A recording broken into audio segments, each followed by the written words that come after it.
فقہ کا درس شروع کرنے سے پہلے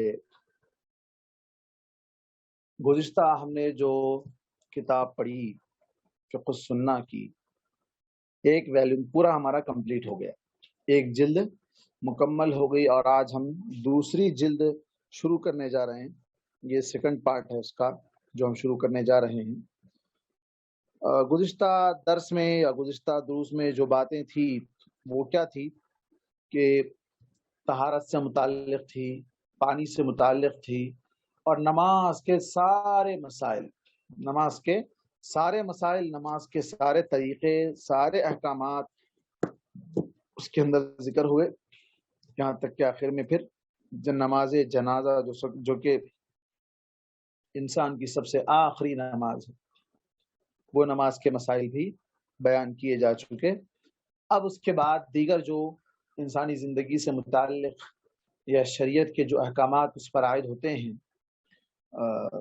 نماز کے بعد زکوٰۃ، چونکہ قرآن مجید میں اللہ تبارک و تعالیٰ نے جہاں کہیں بھی نماز کا حکم دیا، ساتھ میں زکوٰۃ کا بھی حکم دیا۔ وَأَقِیمُوا الصَّلَاةَ وَآتُوا الزَّکَاةَ، نماز قائم کرو اور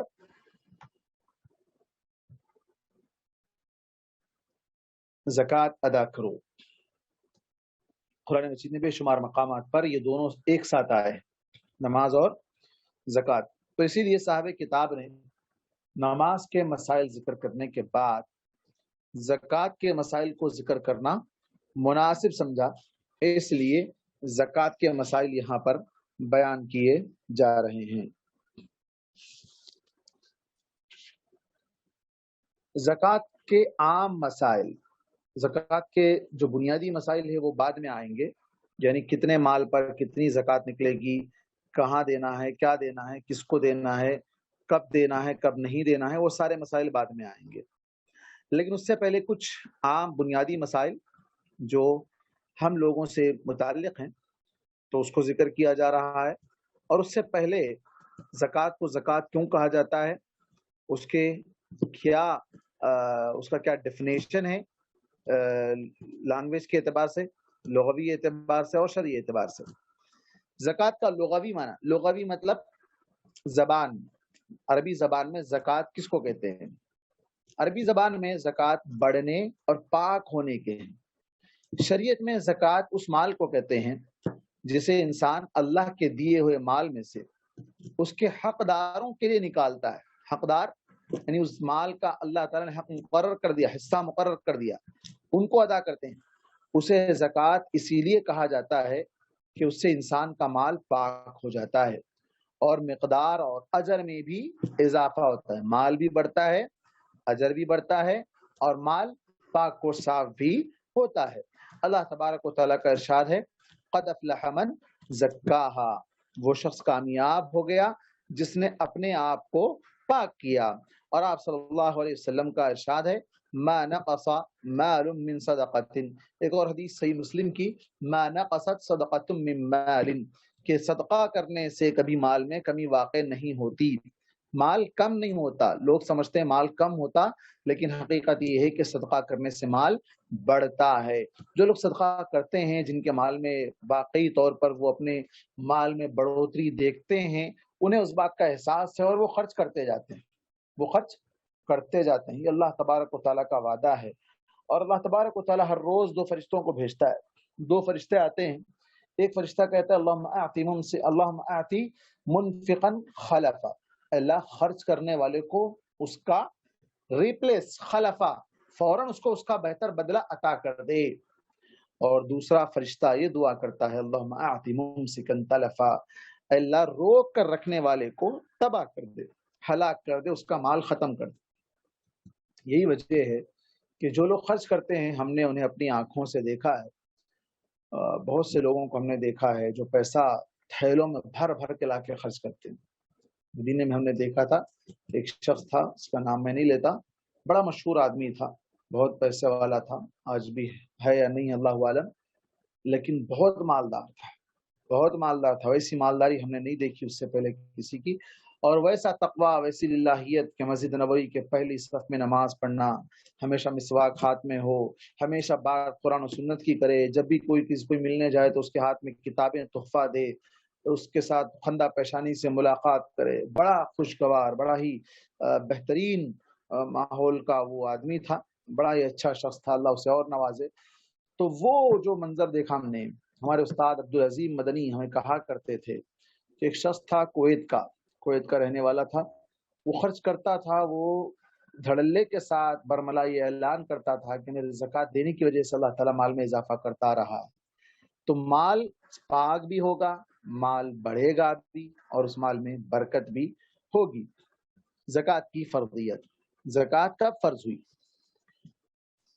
زکوٰۃ اسلام کے 5 ستونوں میں سے، ستون سے مراد پلر، 5 pillars آف اسلام جسے انگلش میں کہا گیا، 5 ستونوں میں سے ایک نہایت اہم ستون ہے، پلر ہے، جس کی فرضیت قرآن، سنت اور اجماع امت تینوں سے ثابت ہے۔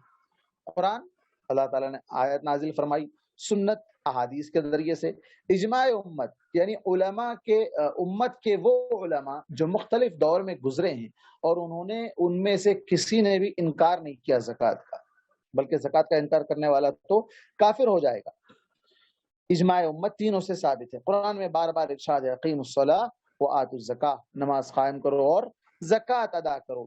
نبی کریم صلی اللہ علیہ وسلم کی مشہور حدیث ہے بنی الاسلام علی خمس، شہادت اللہ الہ الا اللہ وان محمد رسول اللہ واقام الصلاۃ وایتاء الزکاۃ وحج بیت اللہ وصوم رمضان۔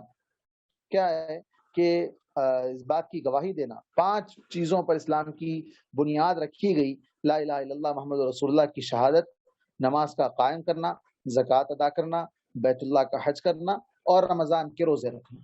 یہ 5 اسلام کے بنیادی ارکان ہیں۔ ان میں سے کسی ایک رکن کا انکار سارے ارکان کا انکار ہے۔ ان میں سے کسی ایک رکن کو نہ ماننا یا اس پر عمل نہ کرنا گویا کہ وہ سارے اعمال کا نہ ماننا اور سارے اعمال پر عمل نہ کرنا ہے۔ یعنی اگر کوئی شخص اللہ نے مال دیا، وہ زکوٰۃ نہیں دے رہا ہے، زکوٰۃ نہیں دے رہا ہے، حکم تو ہے اسے زکوٰۃ دینا ہے۔ اب اس کی سزا تو آگے بیان کی جائے گی، جو زکوٰۃ نہیں دیں گے ان کا معاملہ الگ ہے۔ لیکن کوئی شخص ہے جو زکوٰۃ کا انکار کرتا ہے، نہیں زکوٰۃ کیا دیتے، ہمارا مال ہم کیوں دیں؟ دیکھیں اللہ تعالیٰ ایک مقرر لمٹ مقرر کیا، 7.5 تولے سونے کے برابر اگر قیمت ہو تو اس میں سے اونلی 2.5% زکوٰۃ نکالنی ہے۔ وہ بھی کب؟ وہ مال اگر بچ کر 1 سال تک سیونگ میں رہا تو، اگر ختم ہو گیا تو نہیں، سیونگ میں رہا تو 1 سال کے بعد 2.5% نکالنا ہے۔ آج انسان کمانے سے پہلے اسے ٹیکس بننا ہے، آج انسان کو کھانے سے پہلے ٹیکس بننا ہے، خرچ کرنے سے پہلے ٹیکس بننا ہے، وہ بھی کتنا؟ 36%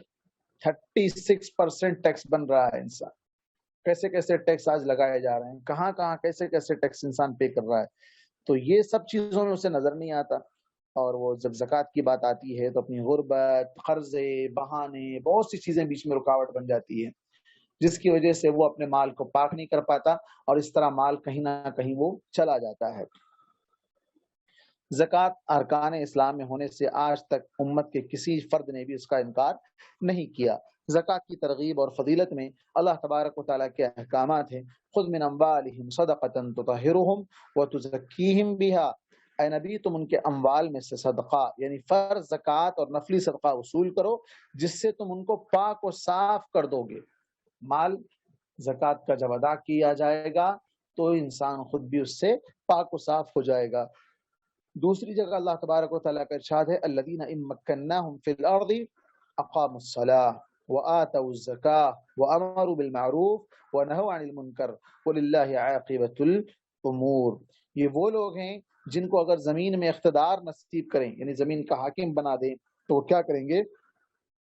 نماز قائم کرتے ہیں، زکوٰۃ دیتے ہیں، نیکی کا حکم دیتے ہیں اور برائی سے روکتے ہیں، اور تمام کاموں کا انجام اللہ ہی کے لیے ہے۔ یعنی مسلمانوں کو زمین میں جو غلبہ و اقتدار بخشا جاتا ہے، دیا جاتا ہے، اس کا ایک بڑا مقصد کیا ہے؟ زکوٰۃ کے نظام کو قائم کرنا ہے۔ اسی لیے آپ دیکھیں جب اللہ کے نبی صلی اللہ علیہ وسلم کے انتقال کے چند دنوں بعد بعض لوگوں نے زکوٰۃ کا انکار کیا تو حضرت ابوبکر صدیق رضی اللہ عنہ نے ان سے جہاد کیا، جہاد کرنے کا پختہ ارادہ کیا۔ کیوں؟ کیونکہ زمین میں اقتدار قائم کرنے کے لیے ضروری ہے کہ زکوٰۃ ادا کی جائے۔ حضرت ابن عباس رضی اللہ عنہ سے روایت ہے کہ جب نبی کریم صلی اللہ علیہ وسلم نے حضرت معاذ کو یمن کی طرف بھیجا، حضرت معاذ بن جبل رضی اللہ عنہ یمن کی طرف سب سے پہلے داعی بنا کر بھیجے گئے، لوگوں کو دین کی طرف دعوت دینے کے لیے اللہ کے نبی نے ان کو بھیجا۔ آپ صلی اللہ علیہ وسلم نے جن چیزوں کی تعلیمات ان کو سکھلا کر بھیجی، اس سے آپ اندازہ لگائیں کس طریقے سے اللہ کے نبی صلی اللہ علیہ وسلم نے ان کو ٹرین کیا تھا۔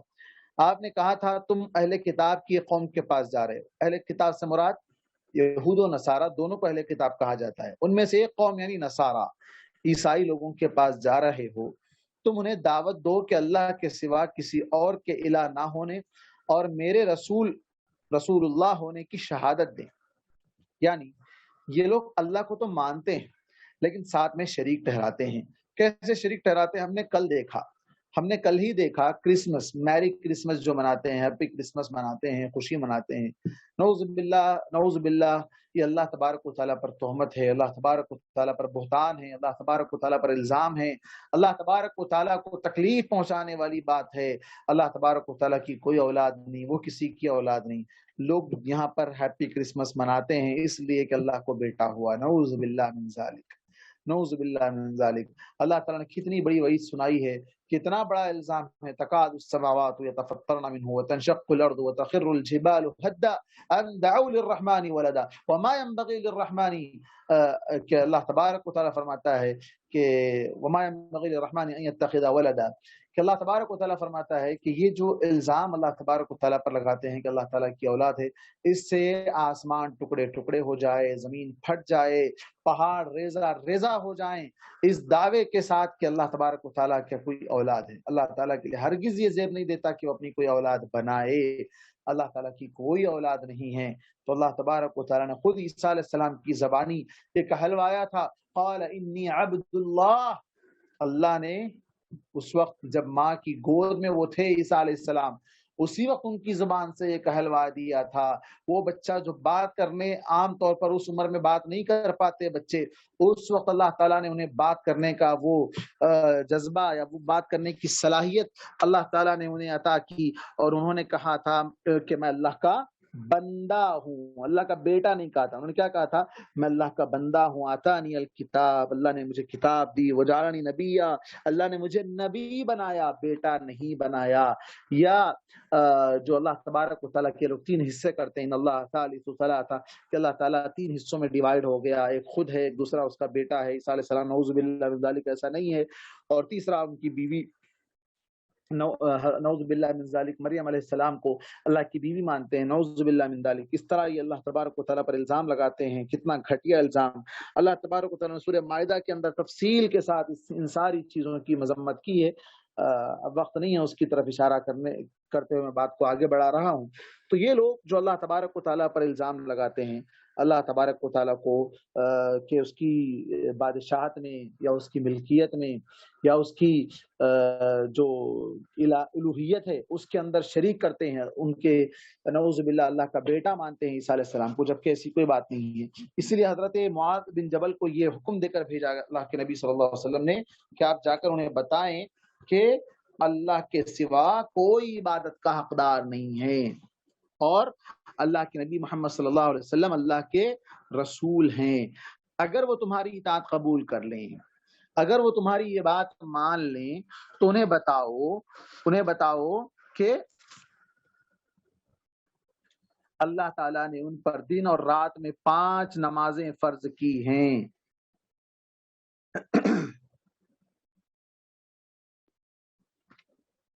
اللہ تبارک و تعالیٰ نے ان پر دن اور رات میں 5 نمازیں اللہ تبارک و تعالیٰ نے فرض کیا ہے۔ اور اگر یہ بات مان لیں، پہلی بات اللہ کی وحدانیت، دوسری بات اللہ کے نبی کی رسالت، تیسری بات نمازوں کا قائم کرنا، چوتھی بات آگے کہا جا رہا ہے کہ اگر وہ تمہاری یہ 3 باتیں مان لیں تو پھر تم انہیں بتاؤ کہ اللہ تعالیٰ نے ان پر صدقہ یعنی زکوٰۃ کو فرض کیا ہے، جو ان کے خوشحال لوگوں سے جنہیں اللہ تعالیٰ نے استطاعت دی ہے ان سے لیا جائے گا اور ان کے حاجت مندوں کی طرف لوٹا دیا جائے گا، ان کے ضرورت مندوں میں اسے تقسیم کیا جائے گا۔ 4 باتیں، اگر وہ تمہاری اطاعت قبول کر لیں تو تم ایسا نہ کرو کہ ان سے ان کا عمدہ مال وصول کرو، یعنی اگر وہ زکوٰۃ دینے پہ راضی ہو جائیں تو ان کے اچھے مال کو مت لو، جو زکوٰۃ کے لیے درمیانہ درجہ ہے وہ وصول کرو۔ اور آخر میں یہ بھی حکم دیا مظلوم کی بد دعا سے ڈرتے رہو۔ زکوٰۃ لینے کے لیے جاؤ گے، ڈرا دھمکا کے جو نا ان کا اچھا مال لوگے تو ظلم ہو جائے گا، وہ بد دعا دے گا، وہ مظلوم ہو گیا وہ بد دعا دے گا۔ اس لیے کہا گیا مظلوم کی بد دعا سے ڈرتے رہو، اس لیے کہ اس کے اور اللہ کے درمیان کوئی چیز حائل نہیں ہے، وہ ڈائریکٹ چلی جاتی ہے اللہ کے پاس۔ صحیح بخاری، صحیح مسلم، احمد، ابو داؤد، ترمذی، نسائی، ابن ماجہ۔ حضرت ابی کبشہ سے روایت ہے کہ نبی کریم صلی اللہ علیہ وسلم نے فرمایا میں 3 چیزوں پر قسم کھاتا ہوں اور تم سے ایک حدیث بیان کرتا ہوں، اسے یاد رکھو۔ ایک یہ کہ کسی صدقے سے کسی مال میں کمی نہیں آتی، صدقے کی وجہ سے مال میں کمی نہیں آتی۔ دوسرے یہ کہ کسی پر ظلم کیا جائے اور وہ اس پر صبر کر لے تو اللہ تعالیٰ اس پر عزت کا دروازہ کھول دیتا ہے۔ اگر کوئی ظلم کرے، مظلوم ہو گیا وہ شخص اور وہ صبر کا دامن تھامے رہے تو اللہ تعالیٰ اسے عزت دے گا۔ تیسرا ہے کہ جو شخص اپنے اوپر بھیک مانگنے کا دروازہ کھولتا ہے اللہ تعالیٰ اس پر تنگ دستی کا دروازہ کھول دیتا ہے۔ بھیک مانگنے کا دروازہ کھولا تو اللہ تعالیٰ بھی اس کو ہمیشہ بھکاری بنا دیتا ہے۔ بہت سے لوگ ہوتے ہیں جو اس کو پیشہ بنا لیتے ہیں بھیک مانگنے کو، بعض ماڈرن بھکاری ہوتے ہیں، بعض جو ہے نا ایک میڈیم درجے کے ہوتے ہیں، بعض ہائی لیول کے ہوتے ہیں، الگ الگ بھکاری دنیا میں پائے جاتے ہیں۔ تو اللہ تعالیٰ ان سب کے لیے یہی کہہ رہا ہے، اللہ کے نبی نے اس پر قسم کھاتے ہوئے کہا کہ اگر کوئی شخص مانگنے کو اپنی عادت بنا لے تو اللہ تعالیٰ اسے مانگنے والا ہی بنا دے گا، دینے والا نہیں بنائے گا، ہمیشہ لینے والا ہی بنائے گا۔ اور اس کا دوسرا انجام کیا ہوگا آخرت میں؟ دنیا میں تو ذلیل ہوگا ہی ہوگا، لیکن آخرت میں اس کے چہرے پر گوشت باقی نہیں رہے گا۔ اس کے بعد زکوٰۃ نہ دینے پر وعید۔ زکوٰۃ دینے والوں کے لیے اللہ تبارک و تعالیٰ نے یہ جو آیت نازل فرمائی وہ تو اور بے شمار ہے، یہاں صرف چند ذکر کی گئی۔ اسی طرح زکوٰۃ نہ دینے والوں کا کیا انجام ہوگا؟ اللہ تعالیٰ کا ارشاد ہے والذین یکنزون الذهب والفضة ولا ينفقونها في سبيل الله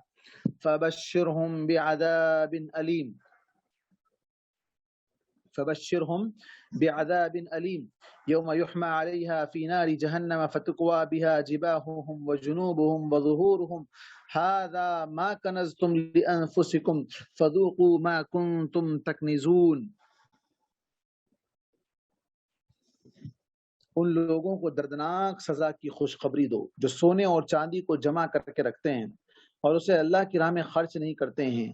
ایک دن آئے گا کہ اسی سونے اور چاندی پر جہنم کی آگ دہکائی جائے گی اور پھر اسی سے ان لوگوں کی پیشانیوں اور پہلوؤں یعنی پٹھوں اور ان کے سائڈ کے حصوں کو اور پٹھوں کو داغا جائے گا، پیٹھوں کو داغا جائے گا، پٹھوں کو اور پیٹھوں کو داغا جائے گا۔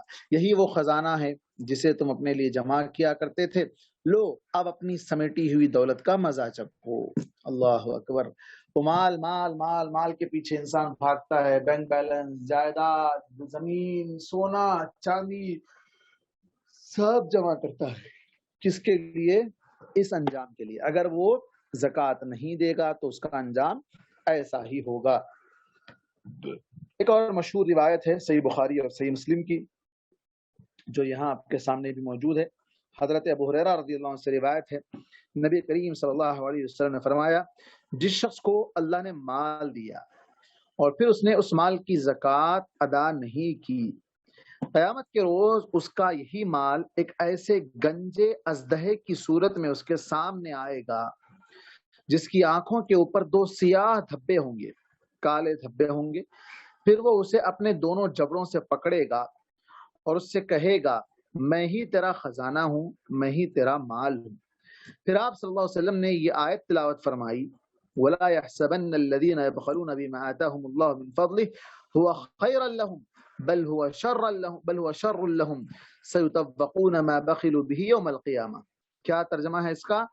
جن لوگوں کو اللہ نے اپنے فضل سے نوازا ہے پھر وہ بخیلے سے کام لیتے ہیں، وہ اس بات کا خیال نہ رکھیں کہ یہ بخیلی ان کے لیے اچھی بات ہے، نہیں بلکہ یہ ان کے حق میں نہایت بری چیز ہے۔ جو کچھ وہ کنجوسی سے جمع کر رہے ہیں وہ قیامت کے روز ان کے گلے کا طوق بن جائے گا۔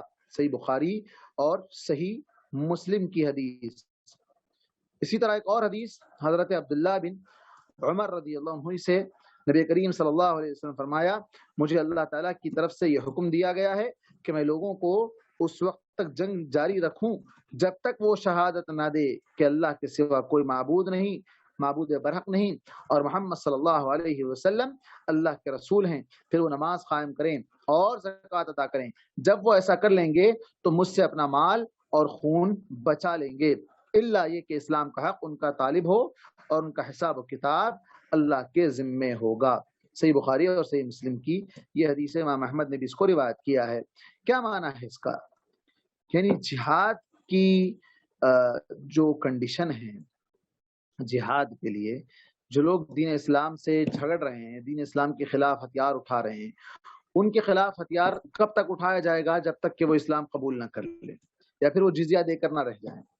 لیکن اگر کوئی شخص، دیکھیں آپ یہاں فرق محسوس کرنا ہے، اگر کوئی شخص توحید کو نہیں مانتا، شہادتین کا اقرار نہیں کرتا تو وہ تو مسلمان نہیں ہے۔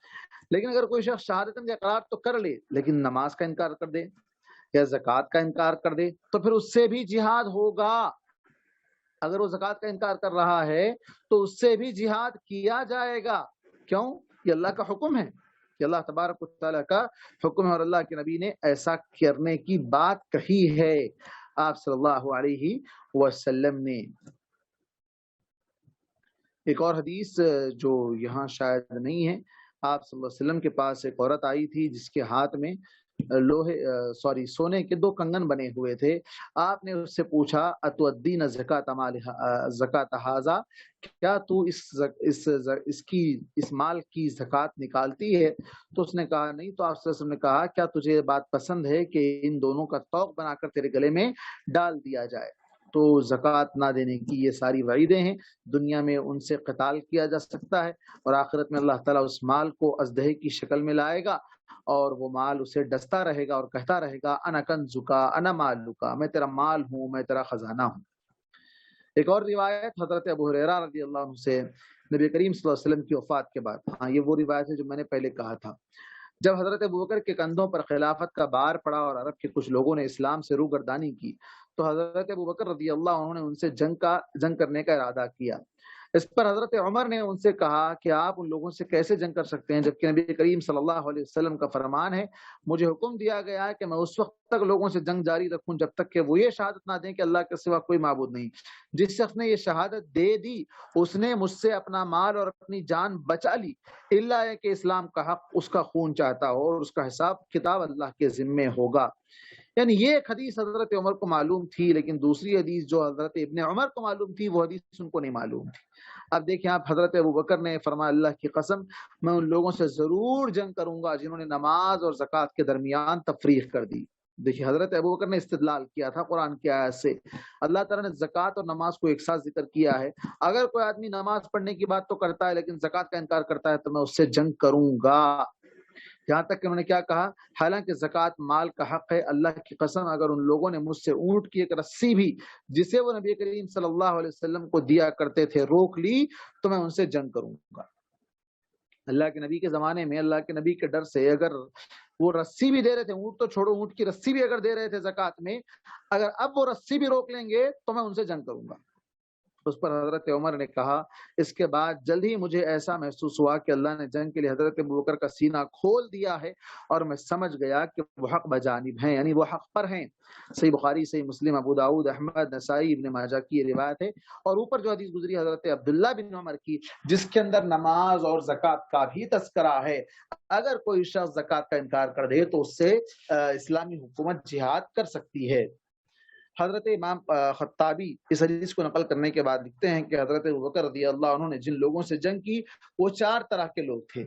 ایک وہ جو سرے سے اسلام ہی سے مرتد ہو گئے تھے. دوسرے وہ لوگ تھے جنہوں نے پورے اسلام کا تو انکار نہیں کیا تھا لیکن نماز اور زکوٰۃ کے منکر ہو گئے تھے. تیسرے وہ جو نماز تو پڑھتے تھے لیکن زکوٰۃ کے منکر ہو گئے تھے. چوتھے وہ جو زکوٰۃ بھی دیتے تھے لیکن اس کے بیت المال میں ادا کرنے کے منکر ہو گئے تھے. کیا ڈفرنٹ ہے ان چاروں میں؟ نمبر 1 اسلام سے پورے نکل گئے. نمبر 2 نماز اور زکوٰۃ کا انکار کر دیا. نمبر 3 نماز تو پڑھتے تھے زکوٰۃ کا انکار کر دیا. نمبر 4 زکوٰۃ بھی دیتے تھے لیکن کہتے تھے کہ ہم بیت المال میں جمع نہیں کریں گے, ہم ہماری مرضی, ہم جس کو سمجھ میں ہم اس کو دے لیں گے. تو حضرت ابوبکر نے ان 4 قسم کے لوگوں سے جہاد کیا تھا. حضرت ابوبکر رضی اللہ عنہ نے ان سب سے جنگ کی.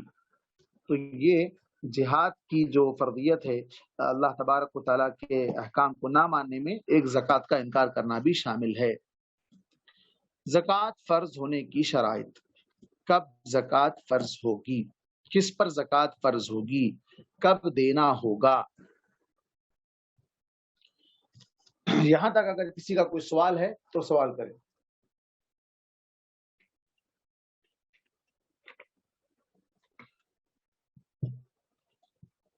اس میں اگر کسی کا اب تک جو پڑھے ہم زکوٰۃ کی فرضیت سے متعلق آیات اور احادیث, اس میں اگر کسی کا کوئی سوال ہو تو سوال کر سکتے ہیں یا پھر ہم آگے بڑھیں گے.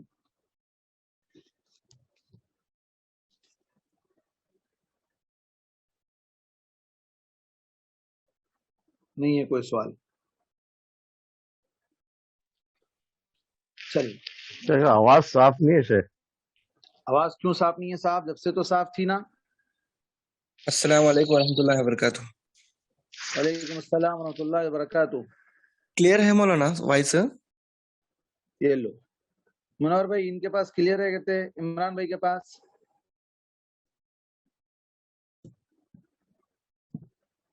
نیٹ ورک کا مسئلہ ہوگا. منور بھائی میں تو وائی فائی کے پاس بیٹھا ہوا ہوں, میرے پاس تو الحمدللہ فی الوقت تو کوئی نیٹ ورک پرابلم نہیں ہے. الحمدللہ مولانا, پہلے سے اب تک بھی کچھ بھی گڑبڑ نہیں مولانا, کلیئر تھا الحمدللہ. ہاں, اور عمران بھائی کوئی سوال وغیرہ کچھ بھی نہیں ہے؟ نہیں مولانا, تھوڑا بیسکس تھا مولانا, تو سوال کچھ نہیں, اس کے آگے اب بڑھ آگے سوالات شروع ہونے والے ہیں. زکوٰۃ کتنے پہ دینا, کتنے پہ نہیں دینا, اتنا ہے تو کتنا دینا, اتنا ہے تو کتنا نہیں دینا, کتنا بچانا. بچانے کی بات نہ کریں گے, دینے کے نہیں کریں گے. میں آپ کی بات نہیں کر رہا ہوں, عام بات کر رہا ہوں جی. اچھا. زکوٰۃ فرض ہونے کی شرائط. سو رہے تھے سب نا, اس لیے تھوڑا جگانے کے لیے بیچ میں ایک اسپیڈ بریکر ڈالنا پڑتا. ضروری ہے مولانا, ضروری ہے, بے شک ضروری ہے. آج کل تو روڈوں پہ اسپیڈ جو ہے نا وہ کیا بولتے ہیں, پٹیاں ڈال رہے ہیں ایک ساتھ, دھڑ دھڑ دھڑ دھڑ دھڑ دھڑ دھڑ, سوچ والا نیند میں سے اڑ کے بیٹھ جا رہا. ویسا ڈالنا پڑتا. اب آپ لوگوں کو بھی سو جا رہے ہیں, پتہ نہیں کیا کر رہے ہیں, نہیں معلوم ہو رہا کچھ بھی. کس مال پر زکوٰۃ کے فرض ہونے کی کسی بھی مال پر 2 شرطیں ہیں.